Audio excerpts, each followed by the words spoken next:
Boa noite. Depois de 38 anos da última reforma da educação superior no Brasil, o Congresso Nacional começa a analisar a reforma universitária anunciada pelo governo. O projeto representa um novo marco regulatório para o ensino superior no país. A reforma universitária, mais a criação do Fundeb, o Fundo de Desenvolvimento da Educação Básica, completam a agenda da educação elaborada pelo atual governo. Para conhecer mais e discutir o que as novas propostas mudam no ensino superior e nos demais níveis de governo, o Roda Viva entrevista esta noite o ministro da Educação, Fernando Haddad, responsável pela implantação das novas ações propostas para o ensino brasileiro. 60% das crianças brasileiras terminam a quarta série sem saber ler corretamente. Isso é 9% dos estudantes entre 18 e 24 anos estão no ensino superior. São essas e outras estatísticas que revelam o atraso educacional do Brasil. E todas estão na mira dos novos projetos que o governo começa a colocar em prática pelas mãos do ministro Fernando Haddad, da Educação. Paulistano, 43 anos, Fernando Haddad é formado em Direito, Economia e doutor em Filosofia. Foi professor de Teoria Política na Universidade de São Paulo, consultor da Fundação de Pesquisas Econômicas, chefiou o gabinete da Secretaria de Finanças da Prefeitura de São Paulo na gestão Marta Suplicy e foi assessor especial do Ministério do Planejamento. Em 2004, assumiu a Secretaria Executiva do Ministério da Educação, ajudando o ministro Tarso Genro a elaborar, entre outros projetos, a reforma universitária. Em 2005, no auge da crise do mensalão, Tarso Genro foi para a presidência nacional do PT e Fernando Haddad assumiu o ministério com a missão de concluir os principais programas do atual governo na área da educação. O mais polêmico deles, a reforma do ensino superior, chegou ao Congresso no mês passado e está em discussão na Câmara. São 58 artigos que regulam e definem a função social da educação superior. Valem para todas as instituições de ensino superior, públicas e privadas. A reforma traz novos critérios para credenciamento, autorização, funcionamento e reconhecimento de cursos e escolas. Obriga que nas entidades com fins lucrativos, 70% do capital devem pertencer a brasileiros. 75% da verba federal de educação serão aplicados no ensino superior. A distribuição dos recursos fica vinculada a indicadores de desempenho e qualidade. E cada universidade federal deverá reservar o mínimo de 9% da verba de custeio para a assistência ao estudante. O outro projeto já em andamento é o ProUni, Universidade para Todos. Prevê bolsas integrais e parciais em universidades privadas que, em contrapartida, recebem isenção de impostos. O ProUni é destinado a alunos de baixa renda, selecionados conforme classificação no Enem, o Exame Nacional do Ensino Médio. Para este ano, a previsão é de mais de 138 mil bolsas em faculdades de todo o país. A meta até 2011 é colocar no ensino superior 30% dos jovens na faixa de 18 a 24 anos. O Fundo da Educação Básica, aprovado na semana passada pelo Senado, voltou à Câmara para ser rediscutido e votado. Ele substitui o atual Fundef, que prevê investimentos só no ensino fundamental. O Fundeb deverá investir no ensino infantil, fundamental e médio, devendo beneficiar 48 milhões de estudantes. Para entrevistar o ministro Fernando Haddad, nós convidamos Demétrio Weber, repórter da área de educação do jornal O Globo em Brasília, Fernando Rossetti, secretário-geral do GIF, Grupo de Institutos, Fundações e Empresas, e comentarista de políticas educacionais do canal Futura, Lisandra Paraguaçu, repórter da sucursal de Brasília do jornal O Estado de São Paulo, Âmbar de Barros, jornalista, fundadora da ANDI, Agência de Notícias dos Direitos da Infância e coordenadora do escritório da Unesco em São Paulo, Carlos Haag, editor da revista Pesquisa FAPESP, Antônio Góes, repórter da Folha de São Paulo e Gilberto Nascimento, repórter do Correio Brasiliense em São Paulo. Também temos a participação do cartunista Paulo Caruso, que registra em seus desenhos os flagrantes e os momentos principais do programa. Como você sabe, o Roda Viva é transmitido em rede nacional de TV para todo o Brasil. E você pode participar usando o telefone para fazer sua pergunta, sua crítica, sua sugestão. O número está aí na telinha, 011 3677 1310. Se for o fax, 3677 1311. Ou ainda pela internet. Basta você acessar o site do programa, que está no seguinte endereço: www.tvcultura.com.br/Roda Viva. Boa noite, ministro. Muito boa noite. Eu começo com a pergunta de Sérgio Alencar, de Resende, no Rio de Janeiro, que diz o seguinte: qual a justificativa para o governo Lula ter adotado o ensino superior como prioridade? Bem, Eu gostaria de qualificar essa afirmação porque eu acho que ela não corresponde à realidade. Na educação brasileira, de cada R$100 gastos pelo setor público, em média, R$20 vão para ensino superior, R$80 vão para a educação básica. E ao final do governo, essa proporção deve ser mantida. Por quê? Porque com a reforma universitária, nós devemos aportar alguma coisa em torno de R$1 bilhão adicionais para a educação superior.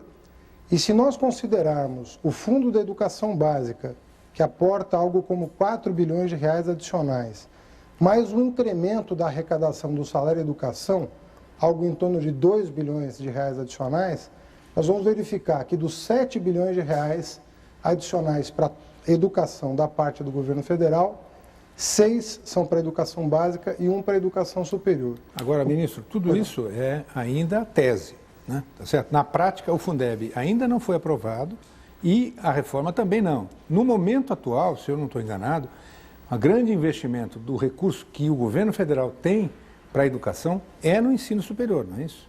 Não, também não. O MEC, o Ministério da Educação, tem 4 fontes de financiamento. Ele tem a fonte vinculada para a educação em geral, ele tem os recursos do salário educação, todo ele direcionado para o ensino fundamental, e esse teve um incremento de arrecadação de 3,7 bilhões em 2002. Nós devemos fechar 2006 com 7 bilhões de reais, e já o ano passado a arrecadação foi de 5,9 bilhões, portanto 2 bilhões e 200 milhões de reais a mais para o ensino fundamental, e fora todos os outros programas do Ministério da Educação voltados para a educação básica. Eu lembro a você que, por exemplo, nós não tínhamos um programa de formação inicial de professores da educação básica de nível superior. Os professores sem licenciatura ou curso superior de pedagogia não tinham apoio do governo federal para concluir seus estudos. Nós não tínhamos, por exemplo, o livro didático no nível médio, só tínhamos para o nível fundamental. Dentre outros programas direcionados para a educação básica. Então, mesmo se nós levarmos em consideração o incremento do orçamento do Ministério da Educação, nós vamos verificar que a maior parte deles foi direcionada para a educação básica. Mas, ministro, teve uma das prioridades do governo que aparentemente foi abandonada. No início, o governo Lula prometeu que iria erradicar o analfabetismo de jovens e adultos. Falavam-se em 20 milhões de analfabetos. O ministro Cristóvão, quando entrou no primeiro governo, falava que iria alfabetizar 20 milhões de pessoas em 4 anos. Essa era uma meta de governo. Com a transição do ministro Cristóvão para o ministro Tasso, esse discurso parece ter desaparecido do Ministério. E mais do que isso, quando a gente olha os dados do IBGE, de 2002 para 2004, que são as estatísticas mais recentes, a redução do número de analfabetos foi de apenas 134 mil. Ou seja, para um governo que falava em alfabetizar 20 milhões, nos 2 primeiros anos, o resultado prático foi 134 mil. O que parece para a gente é que o governo prometeu o impossível e fez menos que o possível. E essa parece ter sido uma meta que foi abandonada, talvez privilegiando outros setores, como a educação superior. Por que isso aconteceu? Bem, no primeiro ano do governo Lula, então o ministro Cristóvão à frente da pasta, foram matriculados no Brasil alfabetizado 1,7 milhão de brasileiros. Essa meta foi ampliada para mais de 2 milhões, tanto em 2004 quanto em 2005, e agora as matrículas estão sendo realizadas para o ano de 2006. Nós devemos chegar a 7 milhões de matrículas. Ocorre que o Brasil alfabetizado, ele não ataca frontalmente apenas o analfabetismo absoluto, que é o dado estatístico que o IBGE divulga. O Brasil alfabetizado, ele também tem como público-alvo aqueles que não se declaram analfabetos para o pesquisador do IBGE, mas se você verificar o que esse cidadão sabe, você vai verificar que ele sabe pouco mais do que ler o seu nome ou algumas letras do alfabeto, consegue, às vezes, ler o letreiro de um ônibus ou coisa assim, mas ele não está alfabetizado. Então, nós precisamos verificar que não há uma completa superposição do Brasil alfabetizado com os indicadores do IBGE de analfabetismo absoluto. E esses brasileiros que pouco sabem ler, eles estão saindo do Brasil alfabetizado com um nível de compreensão relativamente satisfatório, o que faz com que o programa tenha méritos inquestionáveis. Mas mudou então o foco do programa, porque no início do governo era vamos alfabetizar 20 milhões de pessoas e vamos erradicar o analfabetismo. Era muito clara a promessa de campanha. Mudou o enfoque então desse programa especificamente? Olha, mudou menos por desejo do governo e mais pela forma como os processos de alfabetização estão se dando no país. Nós hoje temos analfabetos em localidades de difícil acesso para os próprios sistemas educacionais. E o apelo da alfabetização para esses brasileiros que estão nessas localidades é muito baixo. Nós temos muita dificuldade em atrair esse brasileiro especificamente para programas de alfabetização. Então, a oferta existe, não existe a demanda. Tanto é que nós estamos atendendo os 2 milhões, que era a meta estabelecida no começo do governo, atender 2 milhões de brasileiros ao ano, mas o público-alvo não é aquele do início do governo, porque a demanda por parte do analfabeto absoluto é muito baixa por programas de alfabetização. Mas quando você fala em as pessoas que têm pouca compreensão, só sabem mais saber assinar o nome, você está falando em quase 53 milhões de pessoas, pelo dado que eu me lembro. Quase? 53 milhões de pessoas são analfabetos funcionais. O governo tem uma meta hoje plausível para alcançar essas pessoas?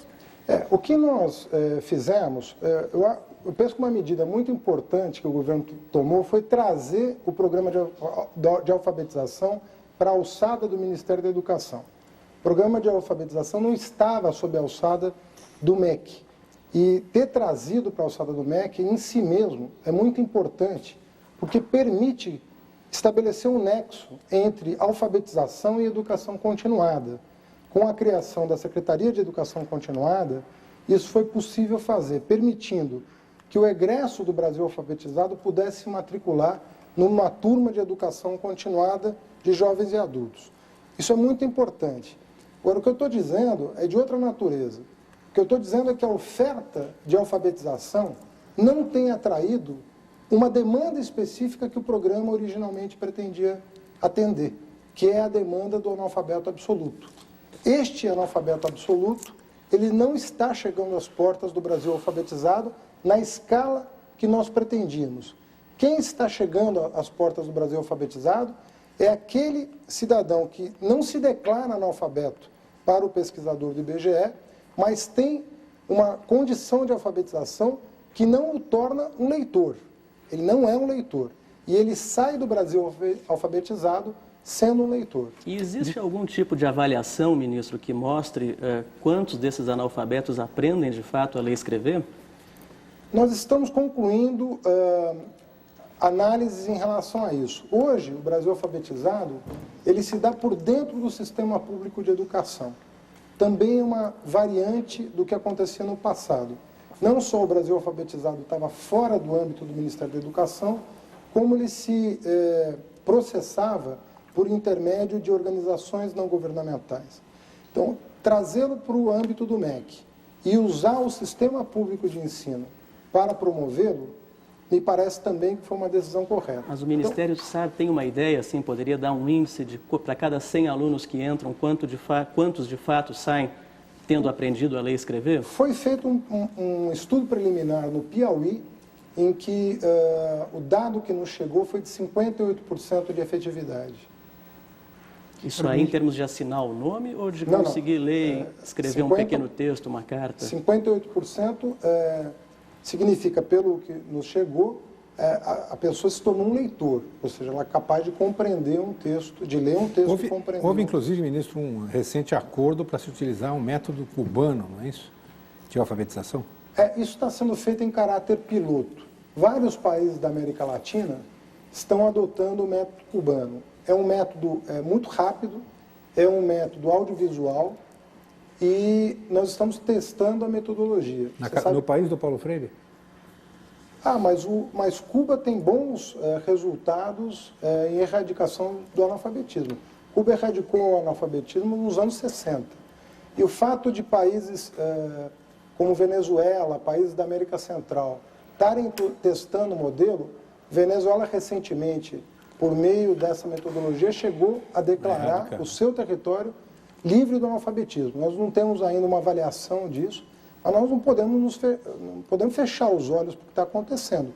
E testar métodos em educação é algo muito importante. Não é um método usado no Brasil, mas se nós verificarmos que ele é mais efetivo, parece que o estado do Paraná, se eu não estou enganado, do Paraná tem tentado estabelecer iniciativas com o método cubano. Mas os sistemas são livres para se valer do método que bem desejarem. Ministro, falando em números, o senhor disse, agora chegamos numa época de eleição, é impossível não falar em comparações governo Fernando Henrique e governo Lula. E o senhor foi bastante peremptório quando disse outro dia que não há área da educação em que não tenhamos números melhores.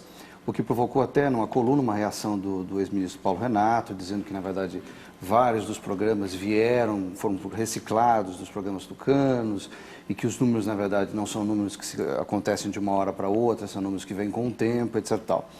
Então, eu queria perguntar duas coisas. Número um, o que há, digamos assim, de lado petista de administrar a educação que provocou esses resultados? Se é que esses resultados acontecem tão rapidamente assim, ou seja, de 2003 para cá, dá para se sentir, ou realmente o ministro Paulo Renato tem razão quando dizer que isso é uma coisa acumulativa? E a outra coisa é a questão de algo que me parece um erro, entre aspas, um erro repetido. A gente está falando muito aqui em educação básica, em investimento em universidade, e o ministro Paulo Renato foi muito criticado na época por justamente esses dois polos, eu ficar na educação básica e na educação universitária e ficar o ensino médio um pouco abandonado, um pouco massacrado nesse meio termo. Então eu queria também saber do senhor como tratar o ensino médio e de que maneira há um jeito petista ou lulista, ou seja, como for que o senhor queira chamar, de tratar a educação. Olha, na verdade, é preciso entender o contexto em que eu disse a frase. Esse mesmo colunista havia publicado um artigo dizendo que os carros-chefe da campanha do presidente Lula seriam os indicadores econômicos, que são muito robustos, e a questão do Bolsa Família. E ele fazia menção a supostos fracassos na área da educação e da saúde, neste artigo. Eu gosto muito de falar com jornalista e eu acredito no iluminismo, eu acredito no argumento, acredito que as pessoas se sensibilizam com boas razões. E eu perguntei a ele, mas você diz isso baseado em que indicadores? E aí, diante da resposta do articulista, eu levei ao seu conhecimento um conjunto de indicadores que demonstravam que não havia fracasso na educação. Pelo contrário, que a sociedade avaliava bem as iniciativas do governo Lula na área da educação, as pesquisas quantitativas e qualitativas, recém-publicadas, inclusive, indicavam um movimento de certa simpatia por medidas na área da educação, mas os indicadores eram robustos o suficiente para mostrar, não que houve, não tratava de comparações, mas os indicadores estão melhores. Em várias áreas estão melhores. Então, eu citava, por exemplo, que na área de produção científica, nós saímos de um patamar de 1,5% da produção científica mundial para 1,8%. Com isso, eu não estou dizendo que nós fomos melhores, eu estou dizendo que nós fomos bem. O Brasil está chegando a quase 2% da produção científica mundial. Na formação de doutores pelas universidades, nós superamos a meta de 10 mil doutores. Na questão da avaliação da educação básica, os indicadores recém-divulgados da Prova Brasil revelam que a diferença entre as regiões do Brasil diminuiu e a média nacional na quarta série sofreu uma inflexão positiva significativamente. A cobertura se mantém relativamente a mesma. Então, do ponto de vista de atendimento. Então, havia vários indicadores que demonstravam que nós tínhamos promovido avanços significativos na área de acesso à educação superior, na área de educação profissional. Então, não havia o que lamentar na área da educação, a não ser o que todos lamentamos, que o ritmo de melhora tem que ser muito mais acelerado do que é hoje. E o ensino médio? O ensino médio, ele padece de vários problemas. Né? é uma situação crítica, a situação do ensino médio, tanto é que nós temos um fundo emergencial de amparo ao ensino médio, criado em 2004, consumiu 200 milhões de reais, 2005, 400 milhões de reais de investimento, 2006, 400 milhões de reais de investimento. Qual é o problema do ensino médio? Com o Fundef, os estados transferem para os municípios, para apoio ao ensino fundamental, cerca de 6,5 bilhões de reais. Muitos estados têm uma folha de inativos muito substancial e alguns investem em educação superior. Muitos estados brasileiros mantêm universidades estaduais. Ou seja, não há espaço no orçamento dos estados para o ensino médio. Então, o que nós fizemos? Não só esse fundo de apoio emergencial, mas o Fundeb, que é o fundo de toda a educação básica, vai da creche até o ensino médio. Aportamos recursos para o livro didático no ensino médio que não existia, dentre outras medidas, como a integração do ensino médio à educação profissional. Nós precisamos integrar uma parte, não obrigatoriamente como foi no passado, obrigar o ensino médio a estar integrado à educação profissional. Mas se nós levarmos em consideração que apenas 1/6 dos jovens brasileiros chegam à universidade, você tem que concluir obrigatoriamente que há que se profissionalizar esse jovem ainda no ensino médio, porque são 5/6 dos jovens. E a educação profissional integrada ao ensino médio é uma tarefa importante a ser cumprida. O portal do Ministério da Educação tem uma área dedicada à reforma do ensino superior.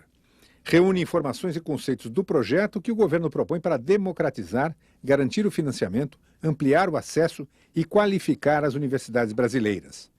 A reforma foi anunciada como o eixo principal das ações que o Ministério da Educação vem articulando para introduzir mudanças em toda a estrutura de ensino do país. A última reforma universitária realizada no Brasil foi em 1968, durante o regime militar. Nas décadas seguintes, o sistema de ensino superior brasileiro registrou grande expansão, principalmente na rede privada. O fenômeno provocou novos questionamentos sobre a instituição universitária e a ideia de uma nova reforma ganhou corpo. O projeto levado ao Congresso Nacional passou por uma primeira fase de discussão que envolveu cerca de 200 entidades em todo o país. O próximo passo é o debate na Câmara Federal, que criou uma comissão de 32 deputados de vários partidos para analisar o que o governo propôs. Lembrando que em 1968 era secundarista e a gente ia para a rua brigar contra o chamado Acordo MEC-USAID, que confesso que boa parte daqueles que brigavam não tinha a menor ideia do que fosse. E aí eu digo isso para lembrar a pergunta de André Leonardo Bueno, que é estudante da Universidade Federal do Paraná, e diz o seguinte: a maioria dos alunos e professores aqui é contra a reforma universitária. Por que é que o governo insiste nessa reforma, segundo o André? Eu não tenho um dado estatístico que comprove a afirmação do estudante e não creio que seja realidade isso. Ao contrário, eu penso que as forças políticas que apoiam a reforma da educação superior têm ganhado espaço de representação em DCEs, em sindicatos ligados à universidade, tanto a universidade pública quanto particular. Os que são contra a reforma da universidade, em geral, são contra a educação pública no nível superior. Porque o que a reforma pretende é estabelecer um patamar mínimo de investimento em educação superior. O maior desafio que esse governo enfrenta é superar uma falsa contradição que se estabeleceu em boa parte do mundo, que é a contradição entre educação básica e educação superior. Como se esses dois níveis não dependessem um do outro. Eu pergunto, onde se formam os professores da educação básica, se não nas universidades? Eu pergunto, como você amplia o horizonte do aluno egresso da educação básica, se não através da educação profissional de um lado e a educação superior de outro? Então, nós não vemos essa contradição. Muitas vezes eu ouço especialistas em educação dizer, mas você vai priorizar a educação básica ou superior? E eu não conheço país bem-sucedido na educação que não privilegiou os dois, educação básica e superior. E essa falsa contradição, ela ganhou um peso no nosso sistema, nas nossas mentalidades, inaceitável. O Chile, que fez reformas importantes e está colhendo os frutos do investimento em educação superior, ele duplicou os investimentos em educação, triplicou na educação básica. né? E aumentou 1,5 vezes na educação superior. Na Coreia, que também priorizou a educação básica, ninguém discute priorizar a educação básica, mas investiu pesadamente em educação superior. A China, hoje, está investindo pesadamente na educação superior, porque sabe que a inserção do país no cenário internacional depende de produção de conhecimento. Nesse sentido, ministro, O ex-ministro, a legislação, porque o ensino superior é atribuição do Ministério da Educação, né? A Constituição de 88, na verdade, porque tem uma confusão nos discursos, né? O governo federal é responsável pelo ensino superior, o governo estadual, ensino médio e fundamental, e o governo municipal, mais ensino fundamental e educação infantil. Então, o governo federal tem uma responsabilidade maior pelo ensino superior, por regular a questão do ensino superior desde a Constituição de 88. Então, é importante. O que confunde um pouco o ambiente é, no governo anterior, você tinha aparentemente uma política mais ou menos clara de quais os rumos que se queria para o ensino superior. Então, aparentemente, foi até chamado um pouco de neoliberal a política do governo anterior. Então, você cuidava das universidades públicas de ensino, pesquisa e extensão e, por outro lado, você liberalizava o mercado das universidades particulares, deixava abrir cursos de uma maneira mais fácil e criava o provão que dava uma nota que o usuário do sistema privado de educação superior podia escolher quais eram boas e quais não eram. Isso estava levando a um movimento interessante nas universidades superiores privadas de buscar qualidade para concorrer. Depois mudou todo o sistema de avaliação das universidades. Hoje é um processo complexíssimo que o cidadão comum não consegue entender direito o que é. Está se criando de novo uma burocracia que vai dizer que universidade privada pode funcionar, que curso pode abrir, que já gerou muita corrupção no passado no Brasil. E não dá para ver muito para onde, como é que vai expandir a proposta da reforma universitária, que crescimento ela propõe para o setor, pelo público e pelo privado? Olha, nós estamos tentando mudar o foco na área da educação superior particular, que envolve setor privado, comunitário, da autorização de cursos para reconhecimento e renovação de reconhecimento de cursos. Qual a diferença disso? Desde a aprovação dos SINAES, o Sistema Nacional de Avaliação da Educação Superior, o que se pretende é que a avaliação tenha repercussão na regulação. O que quer dizer isso? Por exemplo, muitas vezes se divulgou, esse curso só tirou E no provão, né? Mas o curso continuava funcionando. Não se estabelecia um termo de compromisso sequer para que o curso tivesse uma melhoria sob pena de vir a ser fechado, caso não cumprisse o seu compromisso. Essa amarração entre avaliação e regulação, ele só acontece a partir dos SINAES. Os SINAES, muito moldado na experiência internacional, ele preserva o provão, ele aplica o ENAD, né, que é o Exame Nacional de Desempenho Escolar, então tem lá o provão, tem a avaliação de curso que contém o provão, ou seja, a nota do ENAD faz parte do processo de avaliação de curso, e a avaliação de curso tem repercussão sobre a avaliação institucional. O que nós queremos com isso? Nós queremos ajudar as instituições a construir a sua reputação. É assim que você constrói grandes universidades, ajudando a universidade a construir a sua reputação. Mas, para isso, é preciso discernir a boa da ruim. É preciso que aquela que teve uma avaliação com conceito negativo sofra consequências por isso. Tenha que se comprometer com um corpo docente mais qualificado, com uma biblioteca mais bem equipada, com laboratórios. Porque, caso contrário, se você simplesmente confiar nas regras de mercado, eu digo que o curso é E e deixo para o aluno escolher, você não vai impactar a qualidade da educação, porque muitos estudantes preferem fazer um curso ruim a não fazer. E para você qualificar a oferta, isso precisa ter repercussões regulatórias. Sim, mas o senhor está falando da universidade ruim, o ProUni não é incentivo aí no fortalecimento das universidades privadas? Tem muitas universidades ruins aí, é esse espaço no qual o governo está lá abrindo possibilidade para aquele aluno. Aliás, só para que não tem condição. Para acrescentar, Emílio Rua... O investimento não deveria ser na escola pública? Emílio Rua, do Rio de Janeiro, diz o seguinte: qual é a razão que levou o governo a priorizar o financiamento das universidades privadas através do ProUni, em vez de ampliar, equipar e garantir as atividades de ensino, pesquisa e extensão? O ProUni tem um grande defeito, que é não ter sido feito antes. Esse é o maior defeito do ProUni.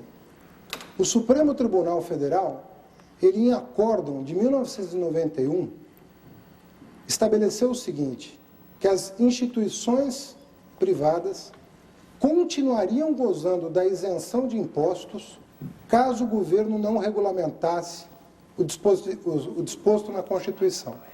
O que significa dizer que essas instituições todas gozaram de isenção de 1991 a 2004 sem oferecer nenhuma contrapartida, por falta de regulamentação. Isso equivale a mais de 1 milhão de bolsas de estudo que deixaram de ser concedidas. Nós estamos falando de 100 mil bolsas ao ano. Nós temos 91 a 2004, 13 anos sem ProUni, que é a regulamentação do disposto na Constituição. Hoje nós poderíamos ter 1 milhão de jovens com diploma de curso superior na mão. E não temos por falta de regulamentação. Todas essas instituições foram beneficiadas e não ofereceram nada em troca. O que o ProUni faz? Ele faz mais do que isso. Ele diz que se por 3 avaliações do Sistema Nacional de Avaliação da Educação Superior, se por 3 avaliações a instituição tiver algum curso reprovado, aquele curso é descredenciado do ProUni e as bolsas referentes àquele curso têm que ser remanejadas para os cursos bem avaliados da instituição, um conceito positivo. O que significa dizer que você tem não só agora a regulação de algo que já devia estar regulado desde 91, como você tem um estímulo à qualificação. Porque agora o mantenedor privado sabe que se por acaso ele continuar oferecendo cursos de baixa qualidade, ele vai ter que oferecer bolsas de estudo nos cursos de alta demanda e vai ter que remanejar as bolsas dos cursos que tiverem avaliação com conceito negativo. Ministro, nesse contexto, como é que fica a questão das cotas, por exemplo? A gente está discutindo muito essa questão das cotas raciais.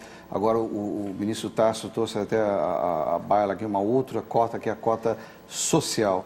Como é que, qual é o impacto que isso vai ter sobre o Ministério da Educação, em termos universitários, essa questão das cotas? Você tem gente à esquerda defendendo que cotas, na verdade, preservam o racismo e assim por diante, mas gente à direita defendendo cotas. Como é que o senhor vê, como é que isso vai ser resolvido pelo Ministério da Educação?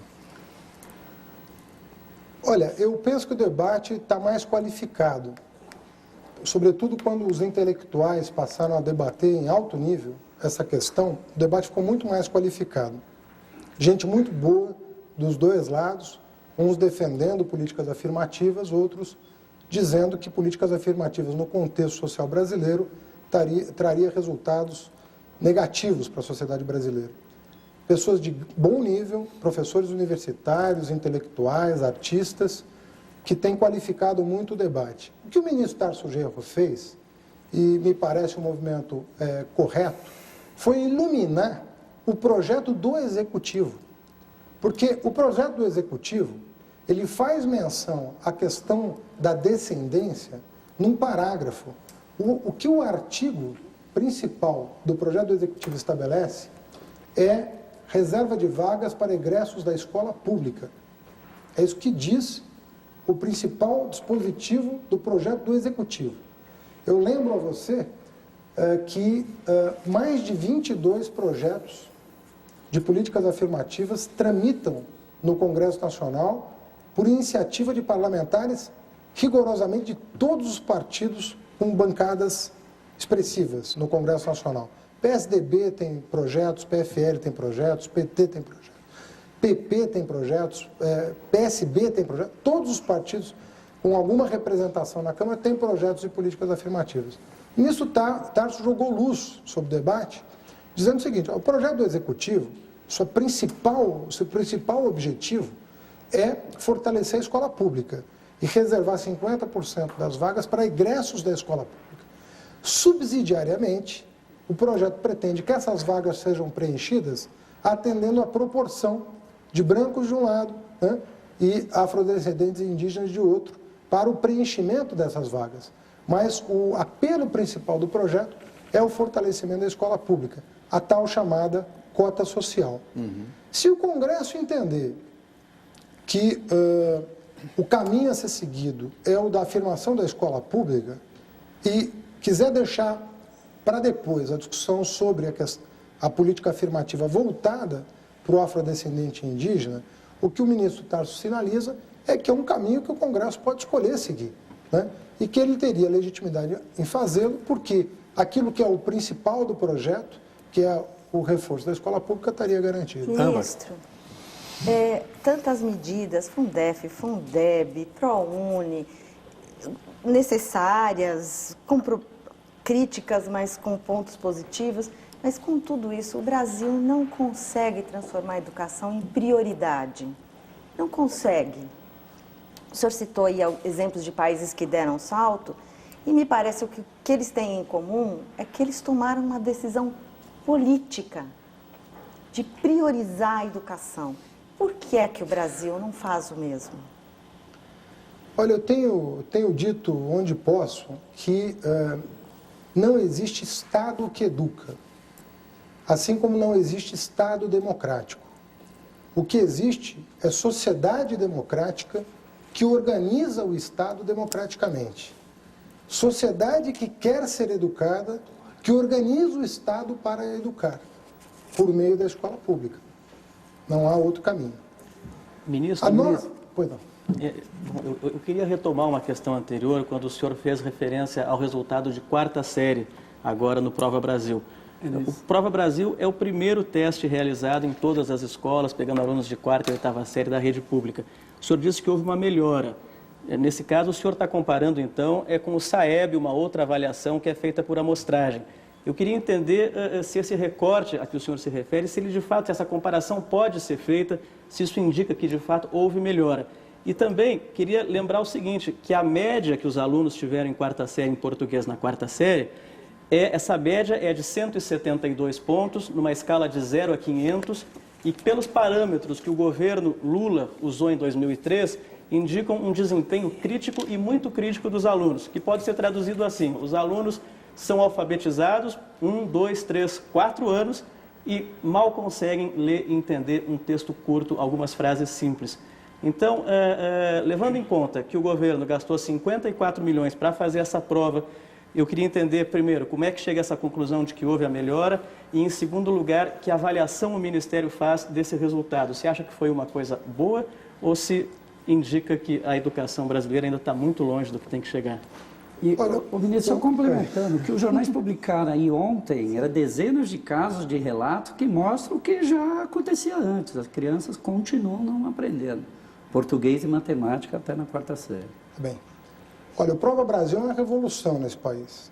Você divulgar resultados por escola, por estabelecimento, por sistema, isso é uma revolução.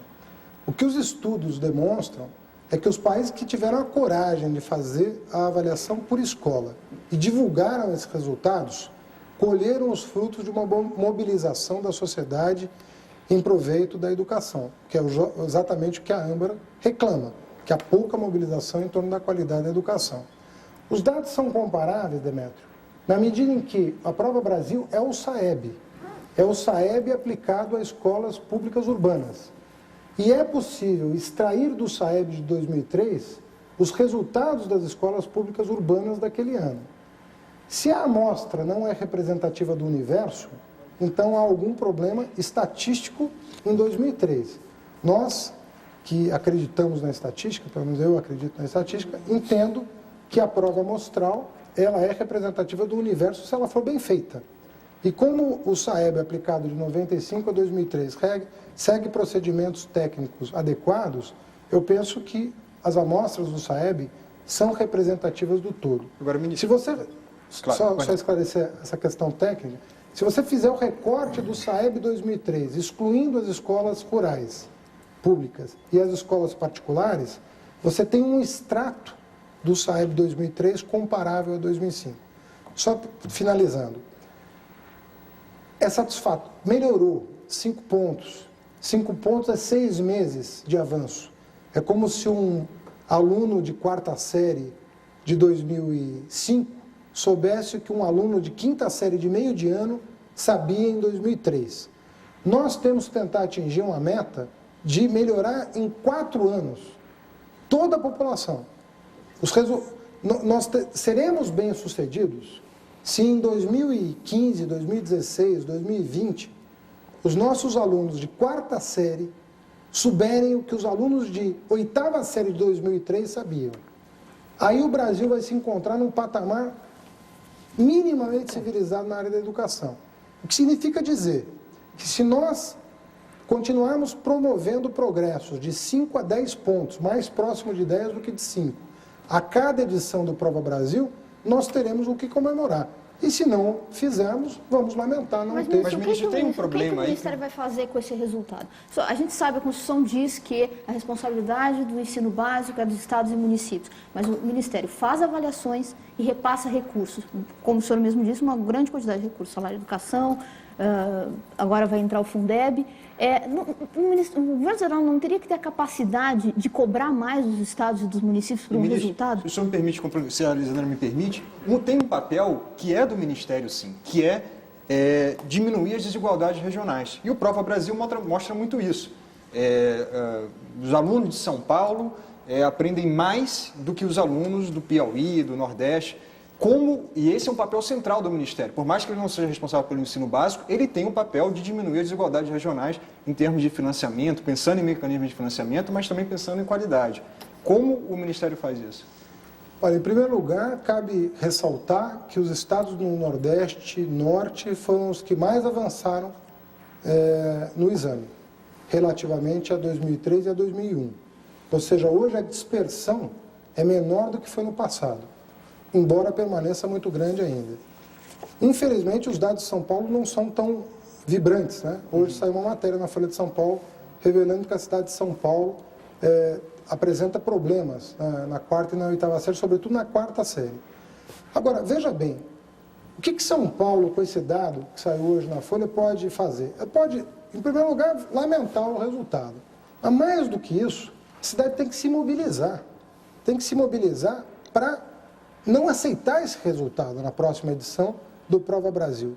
Então, nós temos que ter programa de formação de professor, né? Nós temos que ter apoio de material pedagógico para os alunos, nós temos que reforçar a permanência dos jovens na escola, e os programas estão aí, estão sendo aperfeiçoados e, na medida do possível, têm conseguido algum resultado.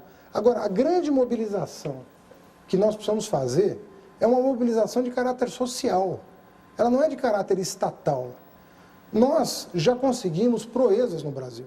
Quando nós estabelecemos a democracia como um fim a ser perseguido, nós conseguimos democratizar as nossas instituições. Quando nós decidimos ter uma moeda estável e começar a crescer e gerar emprego, o Brasil também enfrentou esse desafio e hoje estamos colhendo os frutos disso. Hoje a inflação do semestre foi 0%. Como geração de emprego. Por que não tornar a educação a terceira etapa fundamental desse processo, que inclusive consolida os outros dois? Porque sem uma educação de qualidade, sem mobilização social pela educação, nós não teremos uma democracia robusta e não teremos uma economia robusta. Mas, ministro, para que se tenha uma educação sempre melhorando, seria necessário ter políticas de Estado, uma política da sociedade brasileira que tem a ver com essa pergunta que a Âmbar colocou. E, na verdade, o PT, quando entrou, ele fez uma coisa que a gente, como jornalista, é um pouco cansativo, inclusive, cobrir a educação, porque cada novo governante faz a sua revolução, muda todas as séries históricas de pesquisas que estão sendo feitas, cria novas séries históricas, então você não consegue comparar direito o governo seguinte com o governo anterior, cada um lança os seus programas. Não era hora do Ministério estar envolvido num processo de construção de um pacto nacional pela educação e não estar fazendo a política deste governo ou daquele governo, a gente ter políticas de Estado que junta com a sociedade para melhorar a educação? O governo anterior tinha um programa de formação de professores alfabetizadores que era elogiado por todo mundo, independente de partido, de tendência e tal, e foi abandonado. Não foi abandonado. Ou pelo menos não se continuou com a mesma ênfase. Ele foi aperfeiçoado, como tudo tem que ser aperfeiçoado. Porque o PROFA, que você se refere, ele tinha ênfase nos 2 primeiros anos do ensino fundamental. Né? Você elaborar um programa para alfabetizadores que envolva os 4 anos do ensino fundamental, agora 5 anos, com o fundamental de 8 para 9 anos, ele não é descartar o que foi feito anteriormente. O Fundeb, ele não é descartar o que foi feito com o Fundef. ele aperfeiçoa o Fundef, ele se vale, inclusive, ele presta homenagens ao Fundef, tem uma engenharia financeira parecida com o Fundef, tem uma abrangência maior, porque vai da creche ao ensino médio e aporta mais recursos, mas ele não diminui em nada o que foi feito no passado. Você usar o SAEB por escola também não desmerece o sistema de avaliação e a cultura da avaliação que foi introduzida no passado. Aperfeiçoa. Nós tomamos uma decisão de divulgar os dados por escola porque entendemos que isso mobilizaria mais a sociedade. Eu disse em artigo ontem publicado que eu gostaria de tornar a escola menos estatal e mais pública. Mais responsabilidade de todos e menos responsabilidade de alguns dirigentes. Porque os dirigentes são responsáveis, mas a comunidade também tem que se sentir responsável pelos resultados da escola. Então, se você amplia o universo de pessoas que tomam a educação como seu objetivo central, você não está desmerecendo nada do que foi feito, você está aperfeiçoando. O papel do educador é aperfeiçoar. Não há razão nenhuma para não fazê-lo. O senhor não acha que com o atual Congresso, já em fim de mandato, e caminhando para os seus próprios interesses, nos seus estados, esse Congresso vai estar quase todo ele ausente de Brasília, ou virá de maneira intermitente para tratar da reforma do ensino superior? Como resolver essa situação diante de mais de 360 emendas em regime de urgência? Bem, o projeto ele foi encaminhado ao Congresso Nacional em regime de urgência a pedido dos reitores das universidades públicas. Não foi um pedido do Ministério da Educação. E nós estamos considerando a possibilidade, até porque era nosso desejo inicial, retirar o pedido de urgência. O número de emendas não assusta, eu vou explicar por quê. O ProUni, por exemplo, que tem 17 artigos, se a memória não me falha, mas de 15 a 17 artigos, recebeu mais de 300 emendas. E um dos artigos é assim, essa lei entra em vigor na data da sua publicação, né? Então, são um conjunto exíguo de artigos que recebeu 300 emendas. Isso é uma prática usual dos deputados apresentarem as mesmas emendas para demonstrar força, para demonstrar que aquela emenda é apoiada por muitos parlamentares.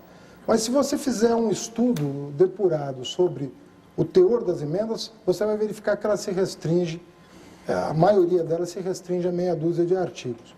Apesar disso, eu penso que o Congresso precisa de mais tempo. Precisa de mais tempo porque há algumas questões que não foram equacionadas no PL encaminhado. Faço referência específica à questão dos hospitais de ensino. Os próprios reitores entendem que é uma questão que precisa de maior amadurecimento. Não houve consenso no sistema sobre como financiar os hospitais de ensino e os reitores querem levar uma proposta ao Congresso Nacional que deverá ter o seu tempo para analisá-la adequadamente, uma vez que é uma questão complexa, é uma questão muito própria do Brasil.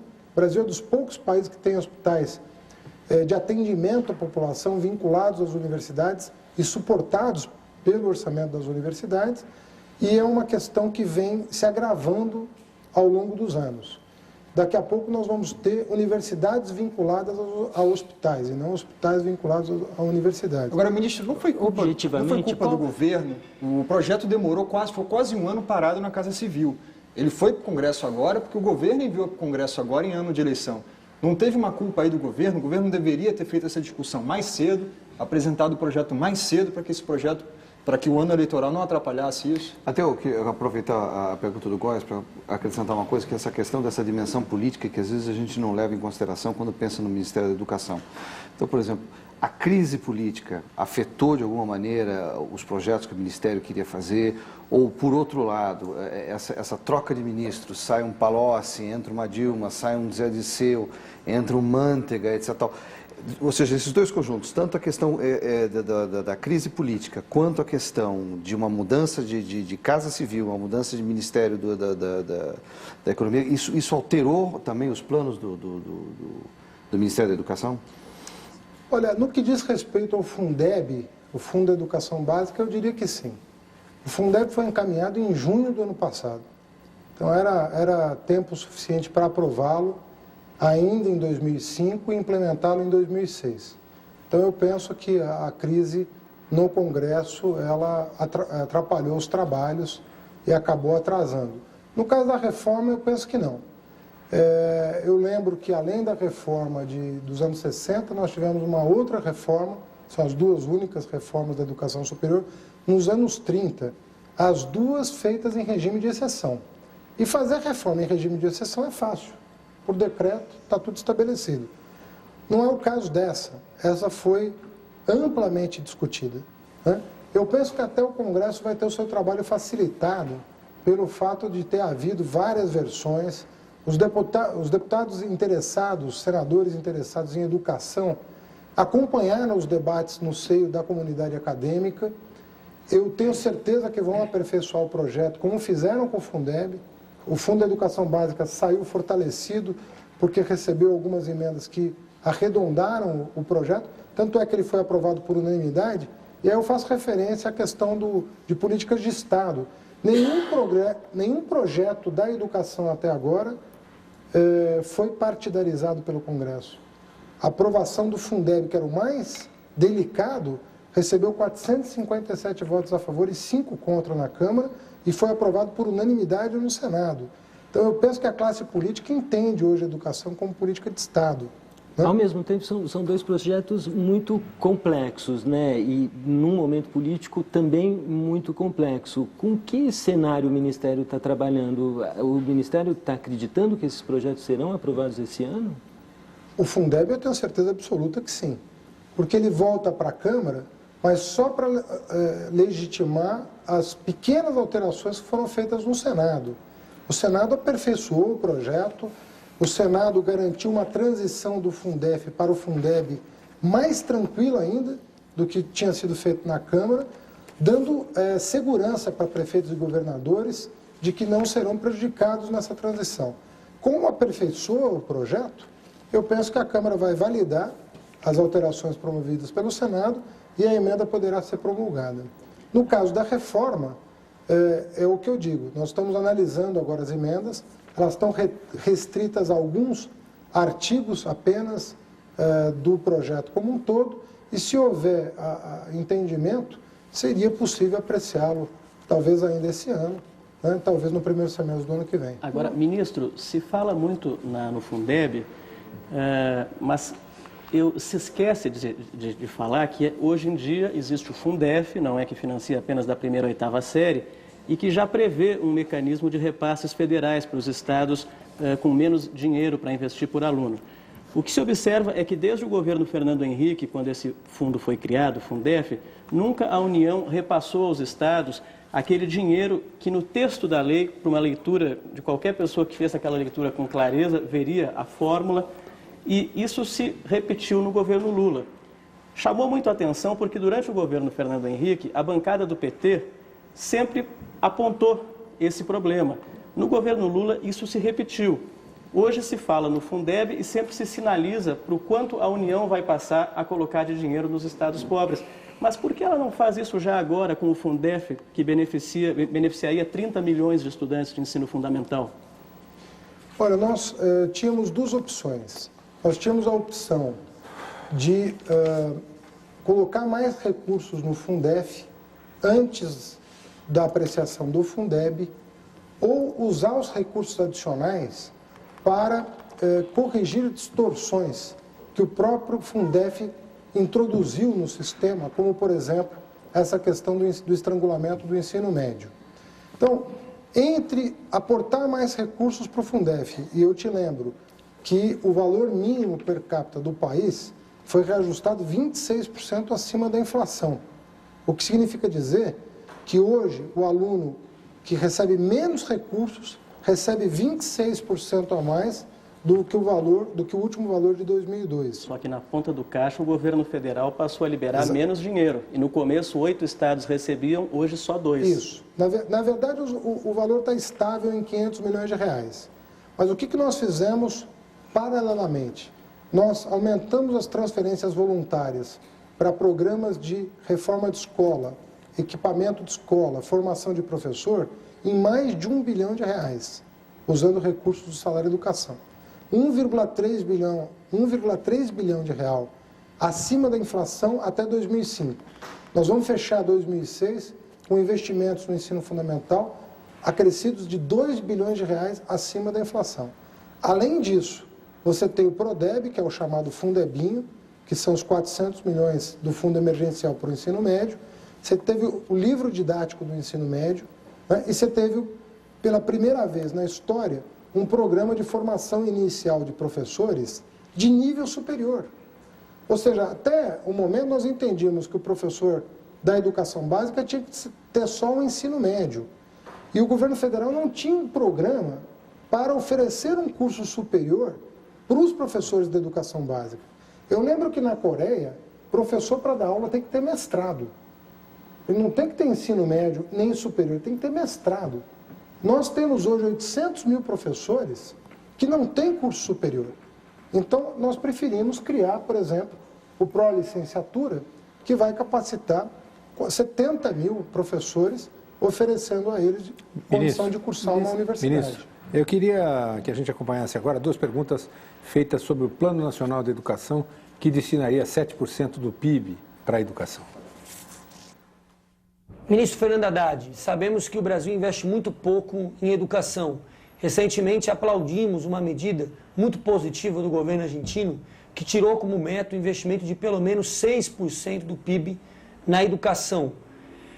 O governo brasileiro pretende adotar uma medida como esta ou então derrubar o veto feito pelo Fernando Henrique Cardoso que impediu que o Brasil passasse a investir 7% do seu PIB em educação através do Plano Nacional de Educação?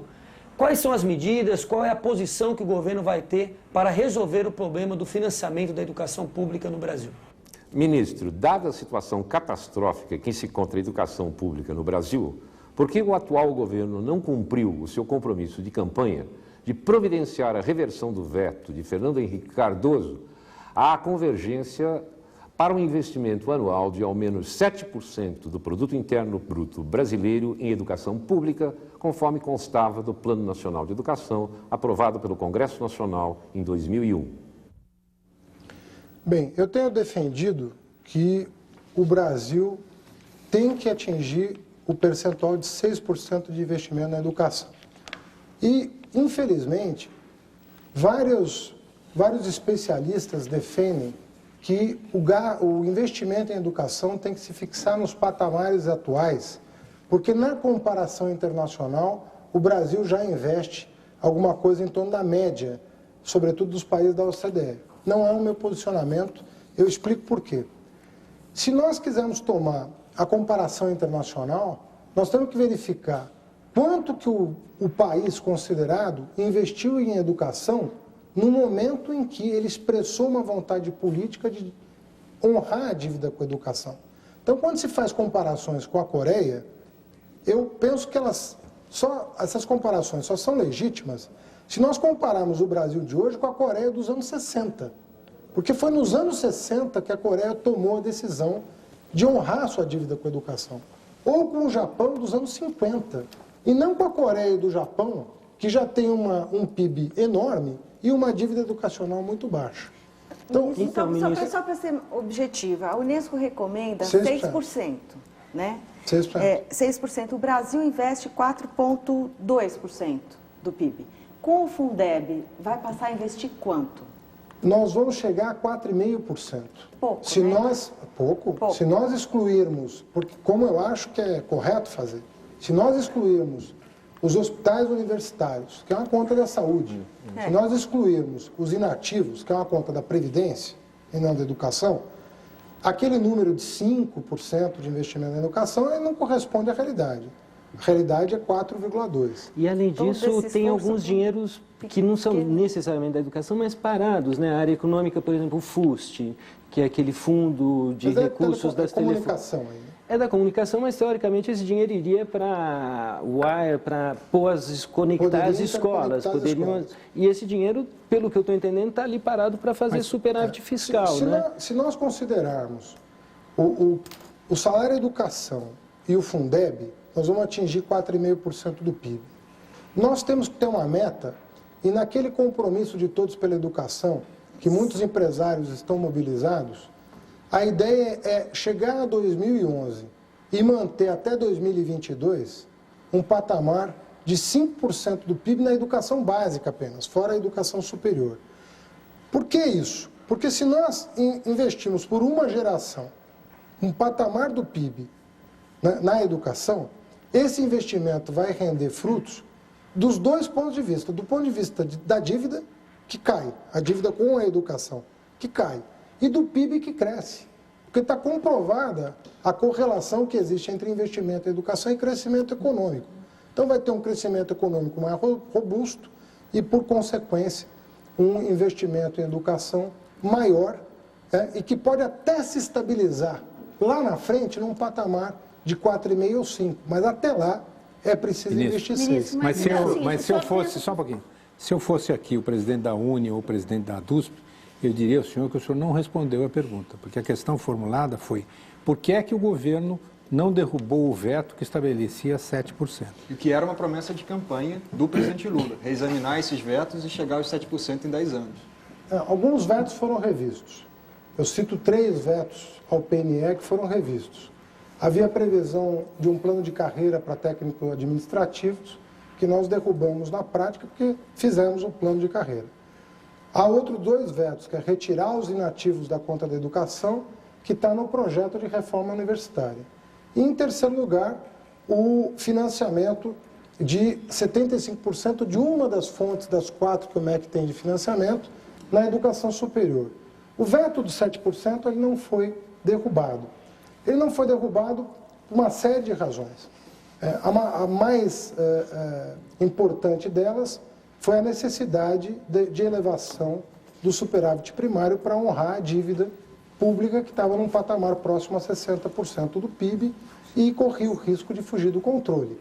Então, o governo tomou a decisão de, para honrar uma dívida que hoje está no patamar de 50%, que ainda é elevada, aumentar o superávit primário e, evidentemente, isso comprometeu avanços que poderiam ser feitos de maneira substancial na área social. Contudo, há que se pensar do outro lado, que com base nessa política que diminuiu a relação dívida-PIB, foi possível estabilizar a economia num patamar bastante satisfatório do ponto de vista de inflação e um crescimento hoje que o patamar mínimo aceitável para o país é de 4%.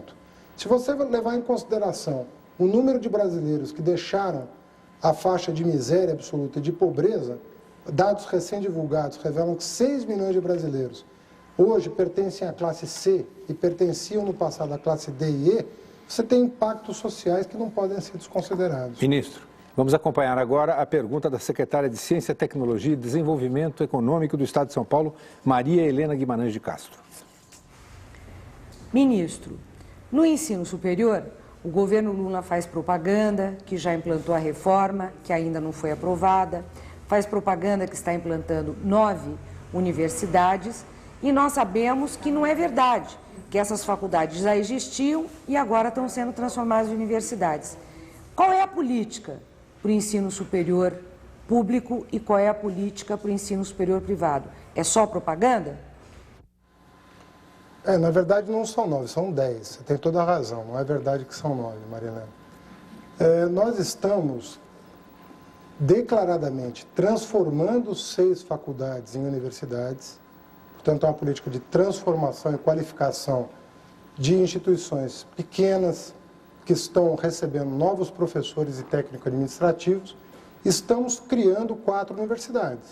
A Universidade Federal do ABC não existia. Nós agora estamos selecionando 1.500 alunos e já destinamos 50 milhões de reais que estão nos cofres da universidade para erguer o prédio da universidade para quando ela estiver na 2ª, 3ª turma, ela ser capaz de abrigar todos os 20 mil alunos previstos. A Universidade Federal do Pampa também não existia. A Universidade Multicamp do Recôncavo Baiano só tinha em uma cidade, nós estamos expandindo para 4 cidades, com sede em Cruz das Almas. E o mesmo vale para Grande Dourados, que está recebendo investimentos fortes do governo federal. Nós estamos ampliando em 25% a oferta de vagas públicas. Nós recebemos o governo com 120 mil vagas de ingresso Em 2007, os vestibulares vão abrigar 153 mil alunos em vagas de ingresso. A política é romper a velha contradição que se estabeleceu entre educação superior e educação básica.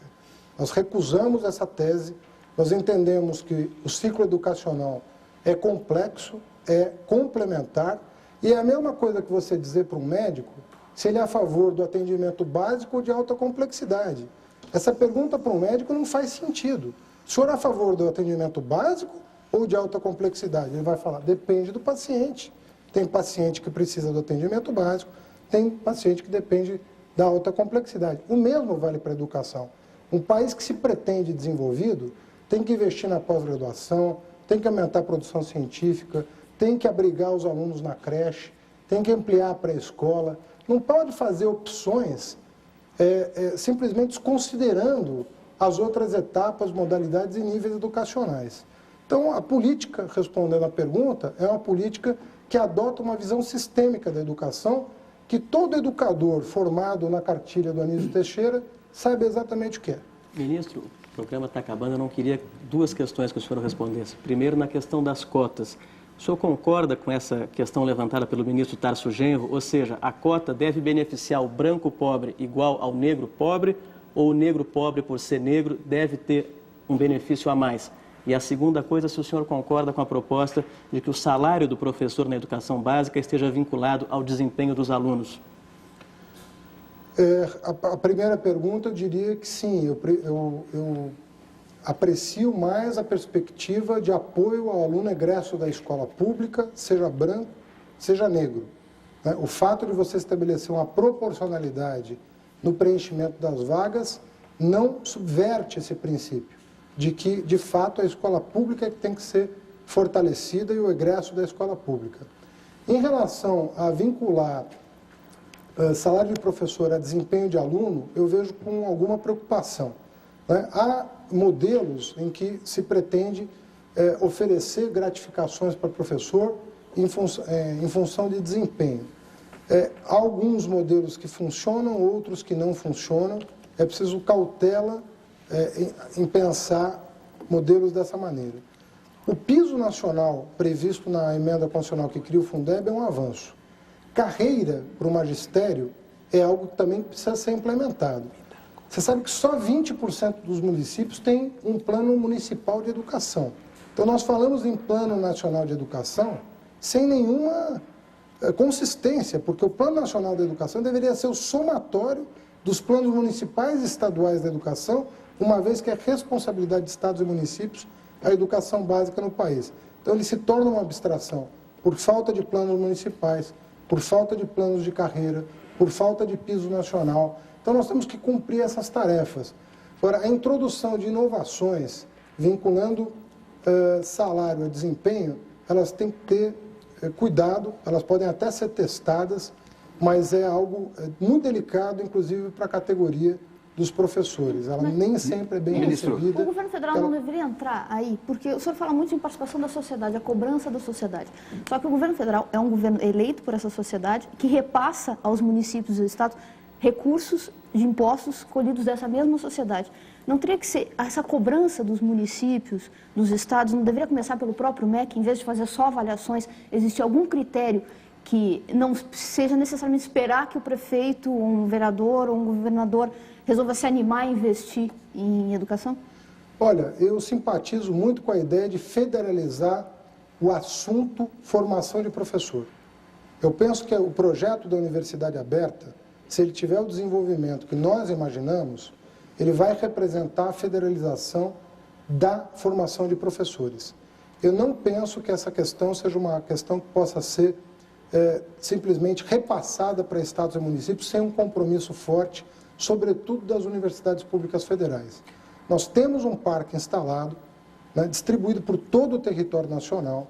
Nós temos já 311 polos da Universidade Aberta previstos para 2007.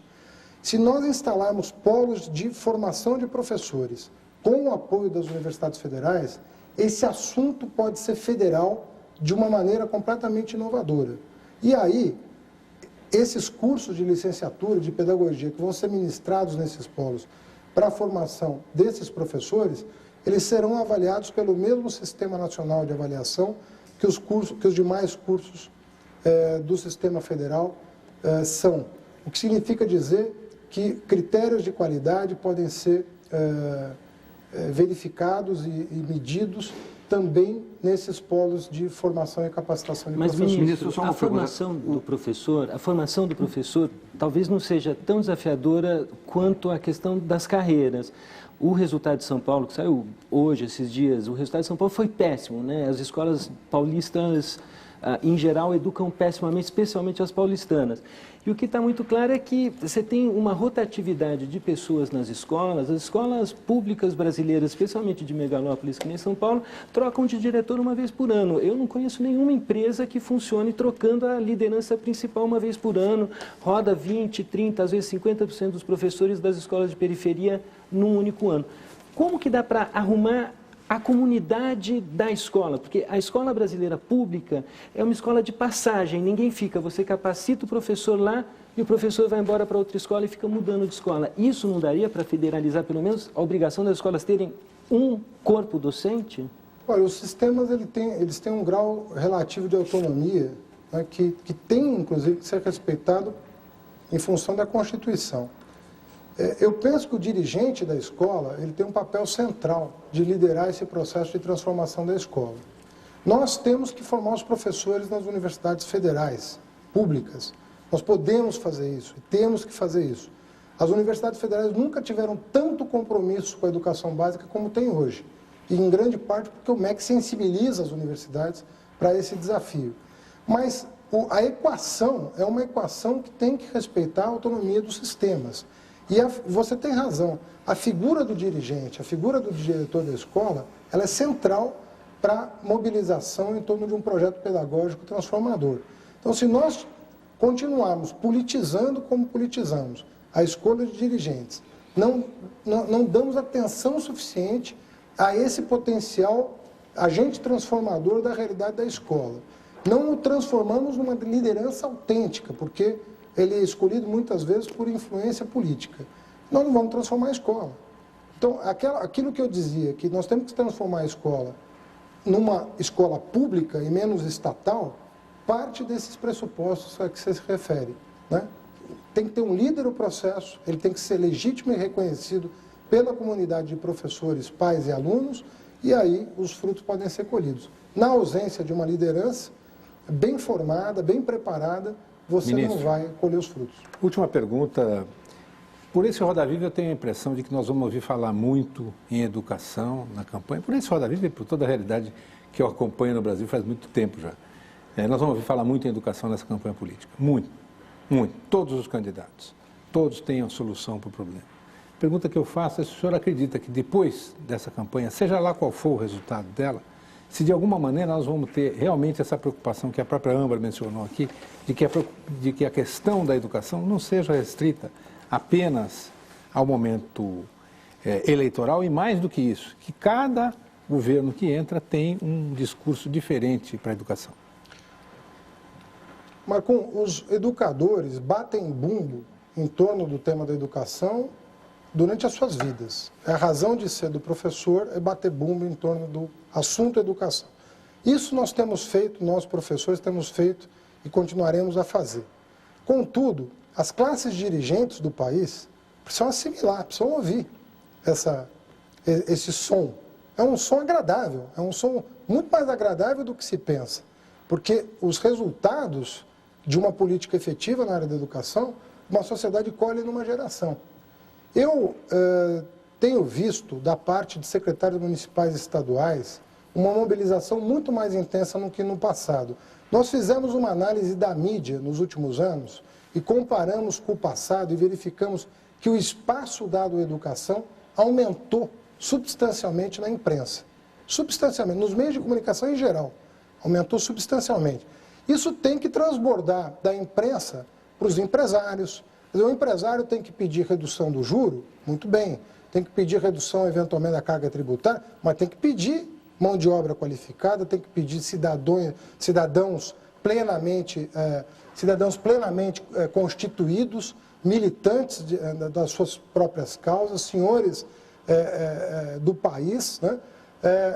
Ou seja, as classes dirigentes do país como um todo têm que assimilar esse conceito, porque a educação repercute na economia, a educação repercute na sociedade, na distribuição de renda, na cidadania, né? Então, a educação é o investimento que repercute em todas as dimensões da vida social. Então, nós precisamos assimilar esse conceito. Então, se mudando de governo, não mudar o desejo da sociedade em construir esse projeto emancipatório, fazendo a educação um eixo transformador da sociedade, nós não temos por que temer a democracia, o ciclo político, a entrada e saída de governos, porque a sociedade vai estar muito consciente do que ela quer e vai exigir isso dos seus governantes. Ministro, muito obrigado pela sua entrevista, obrigado aos nossos colegas entrevistadores, a você que está em casa, e nós estaremos mais uma vez na próxima semana aqui às 10h30 da noite com outro Roda Viva. Uma ótima semana e até segunda-feira.